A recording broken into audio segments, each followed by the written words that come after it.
আজকে সকালবেলা আমি ঘুমিয়েছিলাম, মানে এত ভয়াবহ ভূমিকম্প আমার লাইফে প্রথম আমি দেখেছি। ইভেন আমার বাবা মাও সবাই বলতেছিল যে ওদের লাইফেও কখনো ওরা এত বড় ভূমিকম্প দেখেনি। আমাদের পুরা বিল্ডিং এ ফাটল ধরেছে।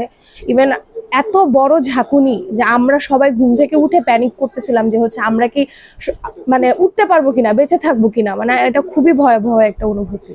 আমাদের সব জিনিসপত্র পড়ে গিয়েছিল, ফ্যানটা বন্ধ ছিল, বাট ফ্যানটা খুবই বাজেভাবে নড়তেছিল।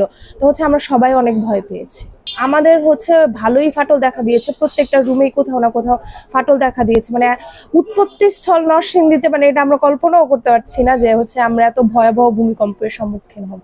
আশেপাশের খবর বলতে আমরা কিছুক্ষণ আগেই জানতে পেরেছি যে গাবতলীতে একটি ঘটনা ঘটেছে, কিছুজন মানুষ আহত, কিন্তু এখনো পুরোপুরি ভাবে সঠিক তথ্য পাওয়া যায়নি।